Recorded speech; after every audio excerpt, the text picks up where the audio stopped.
ایک عورت اپنے آفس میں رات دیر تک کام کر رہی تھی۔ کمپیوٹر پہ اس کو ایک مینیو اسکرپٹ ریسیو ہوتا ہے۔ وہ اوپن کر کے دیکھتی ہے اور گھبرا جاتی ہے کیونکہ مینیو اسکرپٹ میں اس کے بچپن کی سٹوری تھی۔ اس کی ماں کو لوگ پسند نہیں کرتے تھے اور بلیک مونسٹر کے نام سے پکارتے تھے۔ اس کے دوست اس کی ماں کی وجہ سے دور ہو جاتے ہیں۔ ایک دن وہ اپنی ماں کی تصویر پر لکھتی ہے، کاش میری ماں مر جائے۔ اس کی ماں یہ سب دیکھ لیتی ہے اور خودکشی کرنے لگتی ہے۔ لڑکی آگے بڑھ کر پکڑنے کی کوشش کرتی ہے، پھر چھوڑ دیتی ہے کیونکہ وہ چاہتی تھی اس کی ماں مر جائے۔ اس طرح اس کی ماں مر جاتی ہے۔ وہ عورت جلدی سے مینیو اسکرپٹ کی رائٹر بونگ جی کو کال کرتی ہے مگر اس کا موبائل آف تھا۔ وہ اس کے لیے ایک میسج چھوڑتی ہے جس میں وہ کہتی ہے، تمہیں یہ سب کچھ کیسے پتا چلا؟ جب میری ماں نے خودکشی کی تھی تو صرف میں وہاں پہ موجود تھی۔ اچانک لائٹ چلی جاتی ہے، سارے دروازے بند ہو جاتے ہیں۔ عورت پوری طرح خوفزدہ ہو جاتی ہے۔ وہ بھاگنے کی کوشش کرتی ہے۔ وہ اپنے ٹیبل پر سے ایک کٹر اٹھاتی ہے۔ وہ پریشان تھی۔ اگلے سین میں ہم دیکھتے ہیں عورت کا قتل ہو چکا ہے اور پولیس وہاں آ چکی ہے۔ ہمیں پتا چلتا ہے اس کا نام مسلی ہے۔ وہ کامک ڈپارٹمنٹ کی ہیڈ جونیئر پولیس آفیسر شین اپنے باس پارک کو بتاتا ہے کہ اس کی موت 1 بجے ہوئی ہے مگر سی سی ٹی وی کیمرہ سے پتا چلا ہے 11 بجے کے بعد نہ ہی کوئی اندر آیا اور نہ ہی کوئی باہر گیا۔ پارک کہتا ہے اس کا مطلب یہ ایک سمپل سوسائڈ کیس، اس لیے تم اس کو ہینڈل کرو گے۔ وہ کہتا ہے مگر یہ کیس تو آپ کے انڈر، جس پر پارک کہتا ہے تم یہ اکیلے کر سکتے ہو، اس میں کچھ بھی سسپیشیس نہیں۔ تبھی فیمیل پولیس آفیسر پارک کو کمپیوٹر دیکھنے کے لیے کہتی ہے۔ کمپیوٹر میں عورت کے مرنے کے بعد کی تصویریں تھی جسے دیکھ کر سب حیران ہو جاتے۔ اگلے سین میں ہم بونگ ہی جو کہ مینیو اسکرپٹ کی رائٹر ہے اسے دیکھتے۔ اسے روڈ سائڈ پر ایک بچی نظر آتی ہے۔ جب وہ اس پر سے نظر ہٹا کر سامنے دیکھتی ہے تو وہ بچی سامنے کھڑی ہو۔ وہ جلدی سے بریک لگا کر سر اٹھا کر دیکھتی ہے تو بچی وہاں نہیں تھی۔ اچانک ونڈو پر ناک کرنے کی آواز آتی ہے۔ وہ دیکھتی ہے وہی بچی تھی۔ وہ کہتی ہے میرا گھر پاس میں ہی ہے، کیا تم مجھے لفٹ دے سکتی؟ راستے میں بونگ ہی اس کا نام پوچھتی ہے اور اس کے شوز کی تعریف کرتی۔ وہ بتاتی ہے کہ میرا نام جیمن ہے اور میں 16 سال کی ہوں،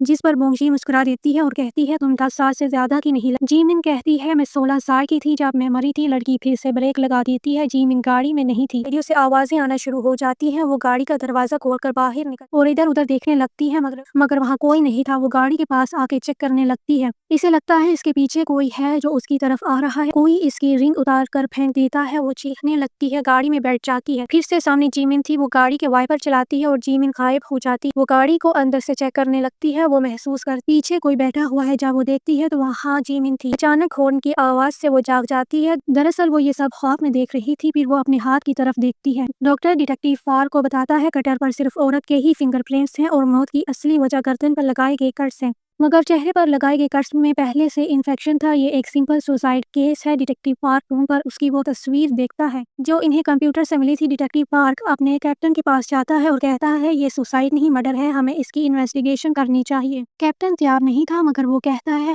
ہمارے کمشنر کو میڈیا میں آنے کا بہت شوق ہے اور اس کے لیے یہ پرفیکٹ کیس ہے۔ ایک آرٹسٹ کا لکھا ہوا اور بنایا ہوا سب